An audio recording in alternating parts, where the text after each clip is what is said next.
이스라엘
하느님과 전도사님에게 건강한 지혜를 주시고 그 주 누구보다 행복하고 즐거운 크리스마스를 즐길 수 있도록 인도해 주세요. 예수님 이름으로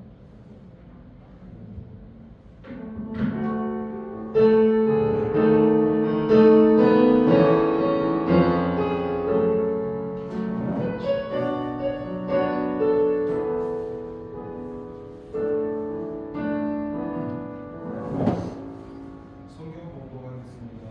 마태복음 2장 1절에서 11절까지 말씀.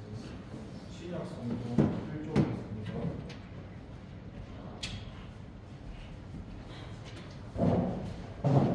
마태복음 2장 1절에서 11절까지 말씀입니다.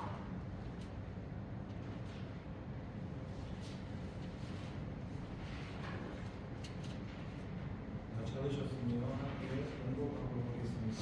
헤로드 왕때에 예수께서 그의 베들레헴에서 나시매 유다로부터 사사들이 예루살렘에 이르러 말하되 유대인의 왕으로 나시니가 어디이시냐 우리가 공항에서 그의 일을 보고 그에게 경배하러 왔노니 헤로드가 온 이들은 듣고 조롱한지라 왕이 모든 예루살렘과 백성의 소리를 모아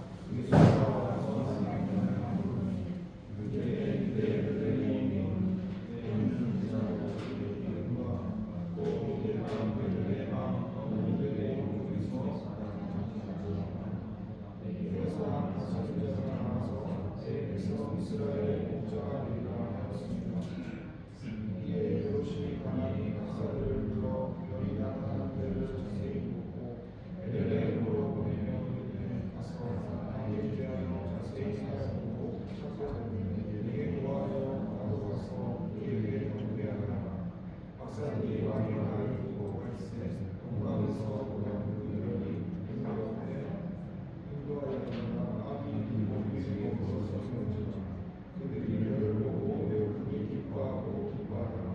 집에 들어가 아기와 그의 어머니 마리아가 함께 누웠을 고 엎드려 아기에게 경배하고 보배하며 하늘과 영광과 고향을 예물로 드리라.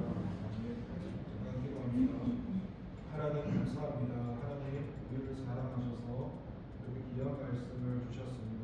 이 말씀으로 은혜를 나누려고 합니다. 성령 하나님 이 시간 말씀해 주시고 우리 안에 생명으로 역사하여 주시옵소서. 감사드리고 예수님의 이름으로 기도합니다. 할렐루야. 반갑습니다. 성부 성자 성령 삼위일체 하나님을 믿고 찬양합니다. 오늘이 이제 내일 성탄절이죠. 오늘 성탄 박종주일인데 어제도 좀 늦게까지 중고등부도 찬양과 율동을 연습하다 갔고 청년부도 늦게까지 이렇게 찬양하고 갔습니다. 근데 중요한 게 왜 그 늦은 시간까지 모여가지고 누가 알아주지도 않는데 찬양을 하고 운동을 하면서 여러분이 왜 그렇게 하셨습니까? 거기에 대한 분명히 이유가 있겠죠. 지금 1절에 보면은 헤롯 왕때에 예수께서 베들레헴에서 태어나셨다고 얘기하는데 사실은 여러분이 잘 아시는 대로 이가서 5장 2절에부터 예수님께서 베들레헴에서 나실 것을 미리 말씀을 하셨고 그 구약의 말씀이 신약에 대해서 성취되고 이루어지는 것을 우리가 알 수가 있습니다. 그런데 오늘 제가 설교 제목이 목적이 바른 누구이라는 제목으로 나눴는데 이 2절에서부터 5절의 말씀을 보니까 이 첫 번째 유대인의 왕이라는 표현이 나옵니다. 유대인의 왕이라는 게 유대인에게는 다윗의 자손이고 이방인들에게는 메시아를 얘기하는데 지금 이 유대인으로 왕으로 나시니가 어디 계시냐고 처음에 공방 박사들이 먼저 묻습니다. 왜냐하면 어디 있는 정확한 위치를 알지 못해서 그 돌을 보고 따라갔다라고 경배하러 왔다고 이야기를 하면서 그런데 반면에 헤롯 왕이라는 다른 인물이 나오는데 3절에 보니까 헤롯 왕과 온 예루살렘이 듣고 소동한지라 이 소동한지라라는 말이 이 힘들다 이런 말이 있는데, 첫 번째는 공방 박사라는 인물이 나왔고, 두 번째는 헤롯 왕이라는 사람이 나왔습니다. 여기서 나왔던 이 헤롯 왕이 정통적인 유대인이 아니라 에서의 후손으로서 이두메 출신으로서, 그러니까 정식 유대인이 왕이 될 수 없는 그런 사람이었고, 지금 여기서 왜 헤롯 왕이 왕을 할 수 있었냐면, 이 사람이 자격 요건은 안 되었는데 로마에다가 쉽게 말해서 많은 뇌물을 주고 왕위를 얻은 상태에서 이제 왕으로서 통치를 하고 있는 시점이었습니다. 그러니까 이 사람 입장에서는 어때요? 예수님이 나신다는 이 사실이 불편할 수 있죠. 왜냐하면 목적이 똑같이 예수님 어디 나시는데요, 똑같이 무릎을 꿇었는데, 왜냐 동방 박사들은 예수님이 나신 걸 보고 경배하러 오는 그 목적을 가지고 물었던 거지만, 이 헤롯 왕은 동방 박사들처럼 그런 목적이 아니라 내가 이미 유대인의 왕으로 내가 자처하고 있는데 왜 또 다른 왕이 와서 쉽게 말하면 나보다 더 알려지고 유명해지고 백성들한테 인정받고 내 자리 미친 분이 불안하니까 16절에 나오면요, 2장 16절에서 나오면 이에 헤롯이 박사들에게 소금을 열고 신이 노하여 사람을 보내 베들레헴과 그 모든 지경 안에 있는 사내 아이를 박사들이 자세히 알아본 그때를 기준하여 2살부터 그 아래로 다 죽이니. 그러니까 어때요? 물어본 목적이 예수님을 죽이기 위해서 물었다는 것입니다. 그리고 이 다른 목적 가운데서 지금 6절에 이 말씀이 또 유대 땅 베들레헴아 너는 유대 고을 중에서 가장 작지 아니하도다. 내게서 한 다스리는 자가 나와서 내 백성 이스라엘의 목자가 되려 하였습니다. 이 2장 6절 말씀이 미가야서 5장 2절 말씀을 인용한 말씀인데요. 그러니까 우리가 한번 생각해야 될 게, 왜 예수님께서 베들레헴에 탄생하셨을까? 그것이 다윗의 고향이었기 때문에 베들레헴 탄생에서 베들레헴 탄생했던 그 이유입니다. 메시아가 바로 다윗의 후손이라는 것을 증거하시기 위해서. 그래서 베들레헴 탄생한 이유도 있고, 이것을 영적인 의미로 들어가서 보면요, 이 구약을 통해서 이 다윗의 후손 혈통으로 오신 예수님이 실제로는 만왕의 왕으로 오십니다. 그런데 세상 기준 어때요? 세상 기준은 만왕의 왕, 유대인의 왕이며 좀 그럴듯하고 번쩍번쩍하는 데 나셔야 되잖아요. 그래서 어떻게 보면은 왕궁과 성전이 있는 그런 예루살렘에서 태어나셔야 되는 게 당연한데, 그런데 그런 곳에서 나지 않고 오히려 어때요? 동방박사이 보니까 이 사람들이 예수님께서 나신 곳은 가장 낮고 천한 곳에서 유대인의 베들레헴 땅에서 나시게 된 겁니다. 이것을 의미하는 것은 조그마한 베들레헴에서 예수님이 나신 그 목적이, 예수님은 그 낮은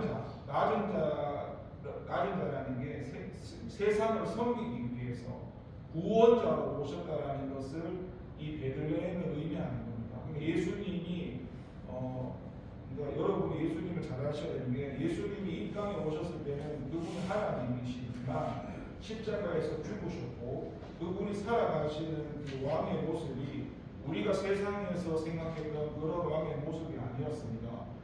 내가 군림하고 뭘 휘두르고 다스리는 게 아니라 내가 낮고 천한 자리에 가서 오히려 핍박받고 죽고 십자가에서 죽지 않습니까?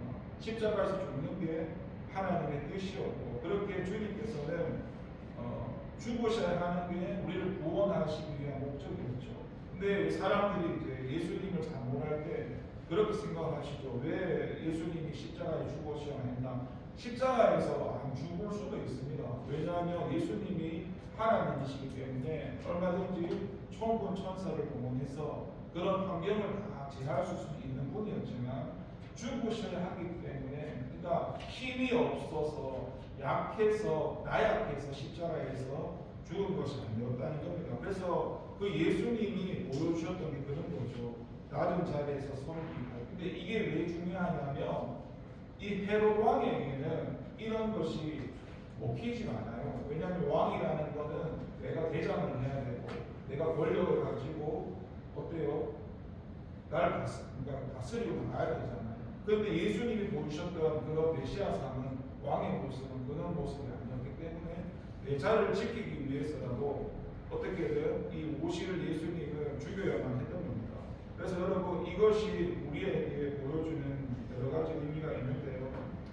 분명히 예수님은 우리를 구원하시기 위해서 구원주로 오셨습니다. 그래서 이 아무도 알아주지 않는 그런 낮고 천한 조그마한 베들레헴에 오셨는데 문제는 그것을 바라보는 사람들의 입장에서 헤롯 왕처럼 그러니까 내가 예수님을 믿고 구원받고 찬양하기 위해서 예수님을 기다리는 게 아닌 오히려 그 예수님이 내 자리를 차지하니까 나는 그 예수님을 죽여야 돼. 이렇게 예수님을 그러니까 받아들이지 않는 사람이 있는 반면에 동방 박사들은 전혀 다른 입장에서 그 메시아를 기다리고 있었고 그분이 오시면 그분을 경배하기 위함이었답니다. 이게 여러분 오늘날로 돌아와서 저와 여러분에게 교회를 다니고 있는 우리에게도 똑같은 모습을 다닙니다. 우리가 아까 제가 물었죠.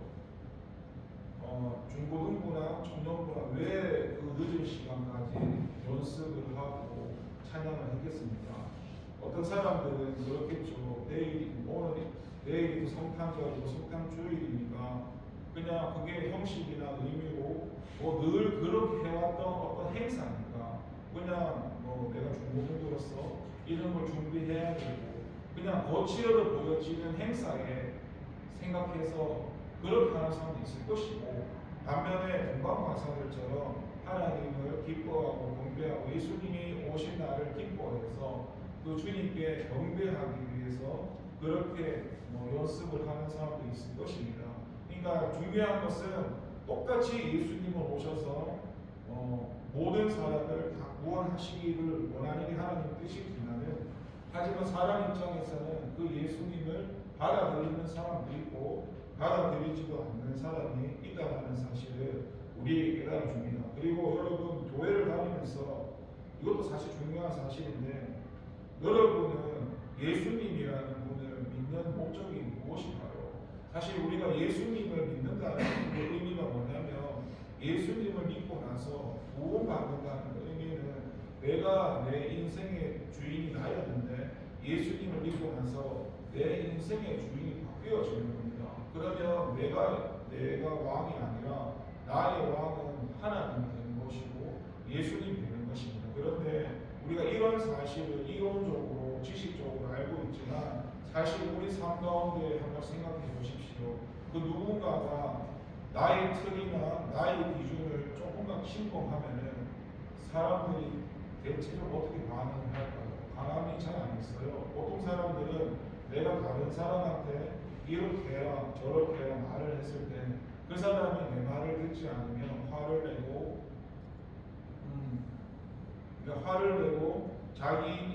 그런 것들이 예수님이 보여주신 왕의 모습이 아니라는 겁니다. 그러니까 우리가 이거는 저도 마찬가지고 사실 신앙생활 하면서 최고 안타까운 부분은 그런 부분입니다.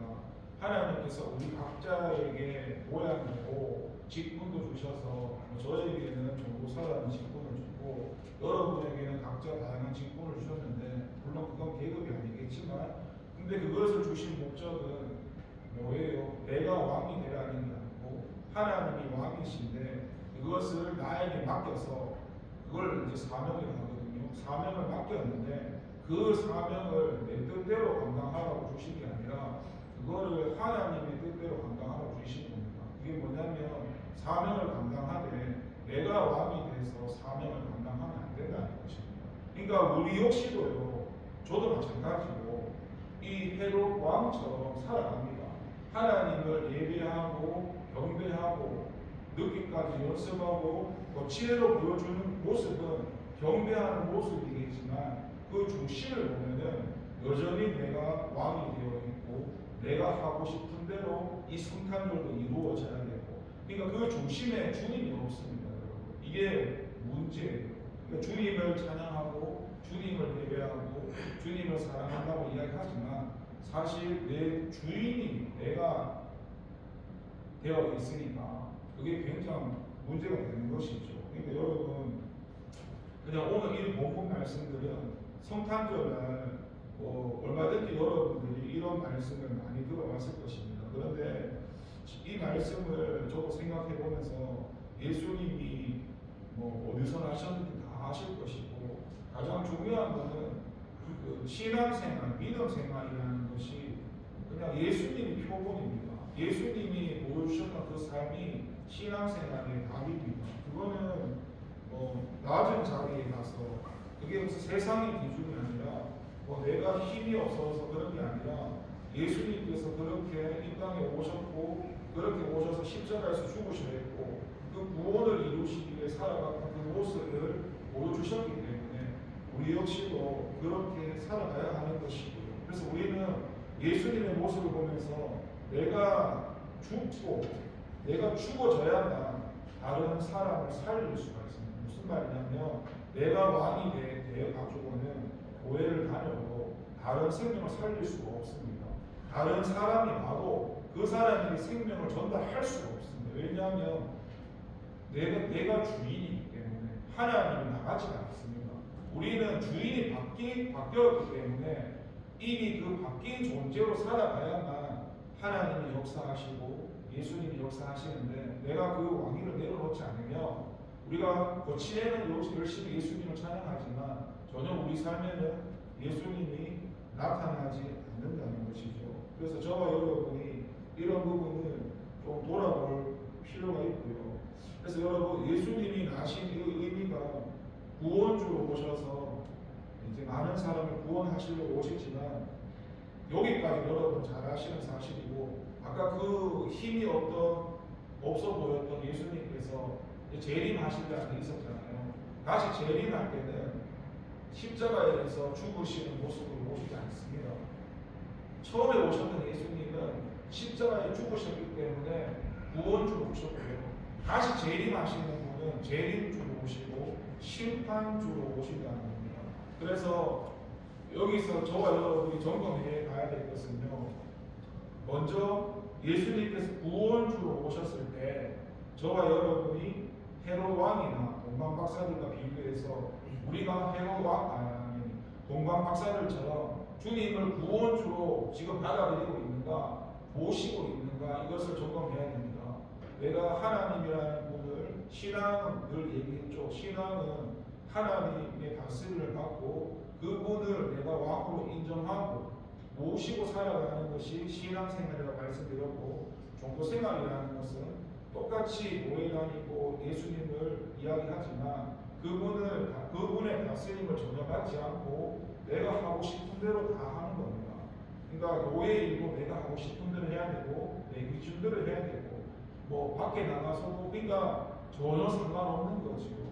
예, 그런 부분을 점검해 볼 필요 있고 나는 그 구원주 예수님을 기뻐하고 있는지 이 성탄절도 온 인류를 구원하러 오셨지만 나를 구원하신 그 예수님을 우리가 구원주로 받아들이고 있는지 아니면 여전히 그 구원주는 오셨지만 예수님은 수없이 들어서 내가 머리로 잘 알고 있는데 아니야 헤롯 왕처럼 내 왕권 내가 주인됨을 내려놓기 싫어. 예수님은 예수님이고 나는 내대로 살고 말씀은 말씀이고 나는 내대로 살래. 이 모습이 헤롯 왕의 모습입니다.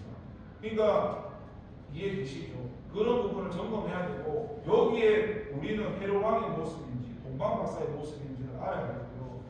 두 번째는 재림주인데요. 재림하시는 주님께서는 쉽게 설명하면 구원주의 모습과 다릅니다. 재림하실 때는 세상 표현을 말하면 좀 무섭게 오십니다. 왜냐하면 구원받지 못한 사람들은 예수님이 오시는 게 심판주로 재림주로 오시는 거는 왜냐하면 그 사람의 마지막 심판대에서 가는 곳이 지옥이지 않습니까? 구원주로 받은 사람은 예수님이 오시기 기쁘기 때문에 구원받은 사람은 죽는 것도 기쁘고 예수님이 오는 게 기쁘지만요.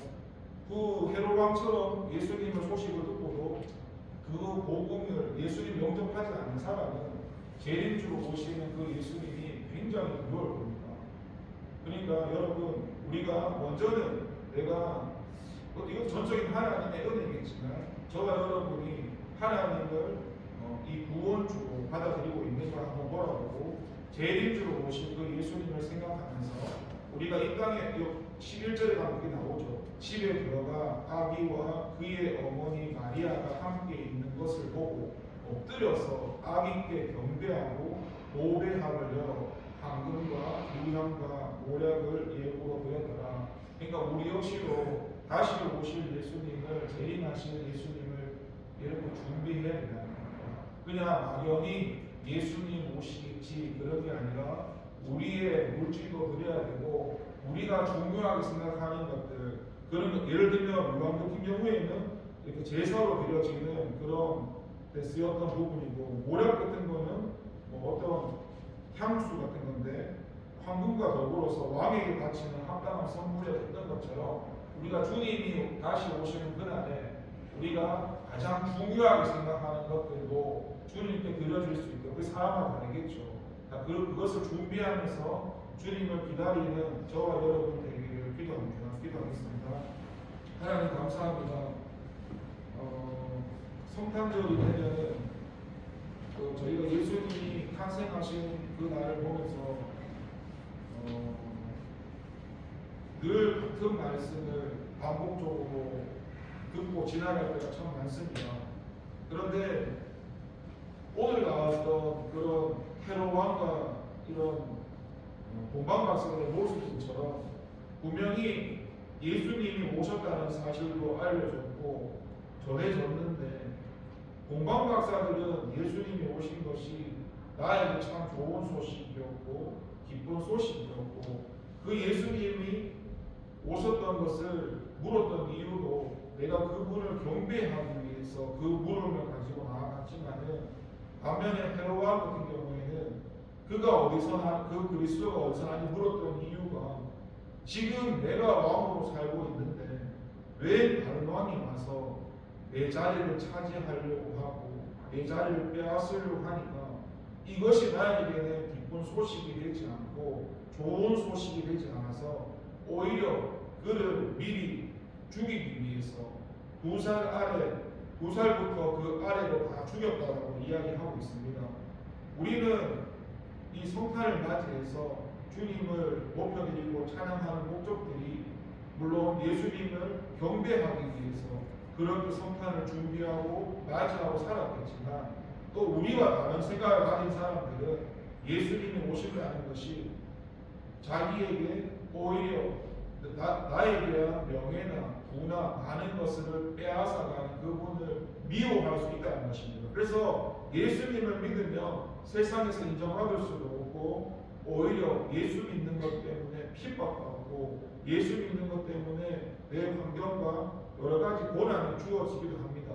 그런데 이 박사들이 우리에게 보였던 모습들은 예수님이 어디서 나오는지 그 별을 보고 경배하러 갔다는 그 마음과 더불어서, 그리고 그 집에 들어가서 이들이 준비했던 황금과 유약과 모략을 예물로 드렸다는 것처럼 우리도 다시 오실 예수님을 기다리면서 막연히 주님은 오실 거야, 그것이 아니라 내 삶과 내 물질과 내 시간과 나의 모든 것을 주님 앞에 준비하면서 드려질 수 있는 그런 시간들을 주님 앞에서 준비해야 한다는 사실을 말씀을 통해 깨달으면서, 주님 다시 오셨을 때 우리는 주님이 다시 오시는 것이 주님과 결혼하고 주님과 새 예루살렘에서 영원히 살아가는 그날을 기대하면서 기쁨으로 받아들일 수는 있겠지만은, 오히려 예수님을 받아들이지 않는 사람들은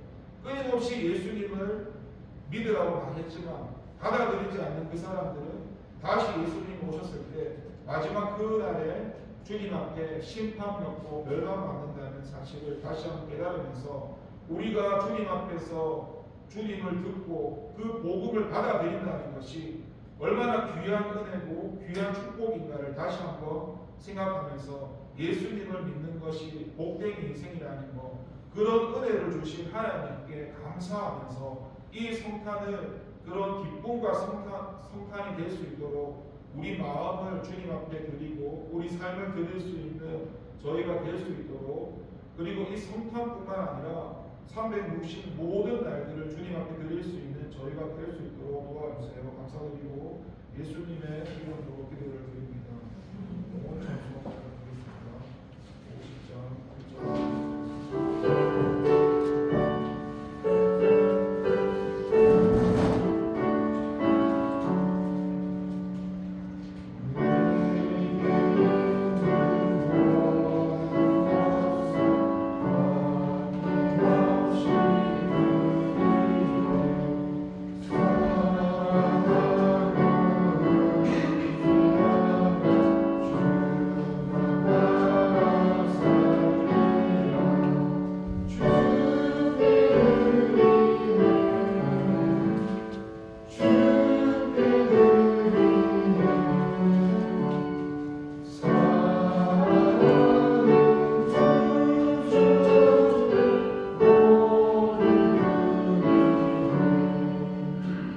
주님 앞에 예배 드릴 수 있음을 감사합니다.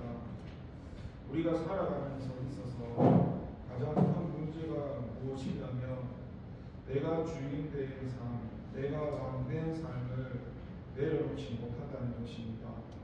태어날 때부터 그렇게 살아왔고 그것이 맞다고 살아왔고 그리고 윤리도덕적으로 그게 바른 삶이라고 어른들로부터 그렇게 교육을 받아와서 그게 이 땅에서는 올바른 삶이고 잘 사는 인생이라고 늘 가르침을 받아왔습니다. 하지만 성경에서 보니까 그것은 세상의 기준이었고 하나님의 편에서 보니까 내가 왕이 되는 것이 아니라 하나님이 우리의 왕이 되어 주시는 것이 기쁨이었고 축복이었습니다. 그렇게 예수님이 우리를 구원하시기 위해서 이 낮고 천한 자리에 오셔서 우리를 섬기셨고 십자가에서 죽으셨습니다. 그것이 우리를 구원하시기 위한 방편이었고 그 예수님을 믿기만 하면 하나님의 백성이 되는 은혜를 주셨는데 그렇게 예수님이 나실 때부터 두 가지 사람이 나눴습니다.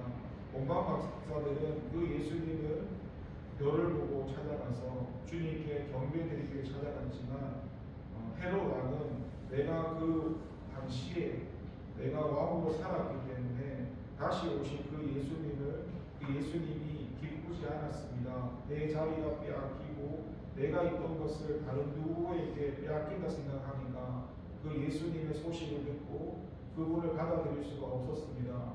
어쩌면 우리 역시도 오늘날 교회를 다니고 주님을 예배하고 찬양드리고 있지만 우리 속에서는 여전히 내가 왕이 되고 싶어하고 내가 주인된 자리를 내려놓기 싫어서 그렇게 살아가고 있지 않는지 우리의 모습을 한번 돌아봅니다. 그것이 하나님 우리 힘으로 되어지진 않지만 분명한 것은 예수님이 말씀하셨습니다. 예수님을 믿는 그 순간부터 우리는 예수님과 함께 죽었고 예수님과 함께 살았기 때문에 우리의 왕된 자리가 없다라는 것을 주님 말씀하셨습니다. 우리가 다시 한번 이것을 깨닫고 가장 중요한 것이 우리가 교회 다니면서 무엇을 하고 열심히 하는 것이 아니라 내 주인 되시고 내 왕 되시는 그분을 내 삶에 내 마음의 주인으로 모시고 살아간다는 것이 예수님이 원하시는 것이라는 그것을 예수님이 보여주셨다는 것을 다시 한번 깨달으면서 성령님의 도우심 가운데 하나님의 은혜 가운데 그렇게 살아갈 수 있도록 도와주시고 그렇게 주님 앞에 나와서 예배드리고 헌금 드렸는데 금액을 떠나서 어떤 마음으로 헌금을 드렸는지 보시는 주님께서 우리의 필요를 채워주시고 우리의 삶도 축복해 주시옵소서 감사드리고 예수님의 이름으로 기도드립니다. 주님이 가르쳐주신 기도를 하겠습니다. 하늘에 계신 우리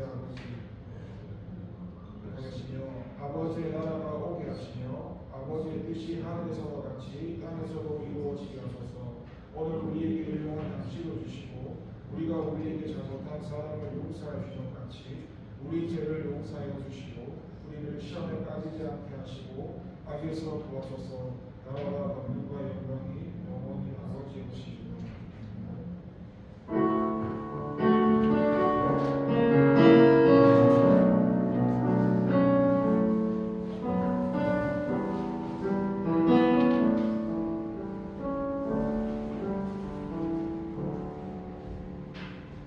모두 자리에서 찬양하고 사랑합니다.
입으로 주님 찬양했지만은 그 입술의 모양이 중심과 삶이 되지 않는 모습 속에서 주님 앞에 회개드리며 다시 한번 주님 우리를 예수님의 보혈로 씻어주시고 하나님과의 관계를 회복시켜 주시며 주님이 기뻐하시는 자로 주님을 기쁘시게 하는 자의 믿음으로 살아갈 수 있는 저희가 될 수 있도록 주님 우리를 변화시켜 주셔서 올 한 해도 부족했지만 주님 은혜 가운데 이렇게 주님 붙들어 주셔서 주님 앞에 예배할 수 있었고 이런 많은 은혜 주셨지만 또 새해가 올 때에도 주님이 우리를 포기하지 마시고 우리를 내버려 두지 마시고 주님이 원하시는 길로 우리를 인도해 주실 줄 믿습니다. 그렇게 우리와 함께 하실 주님 감사드립니다. 예수님 이름으로 기도를 드립니다.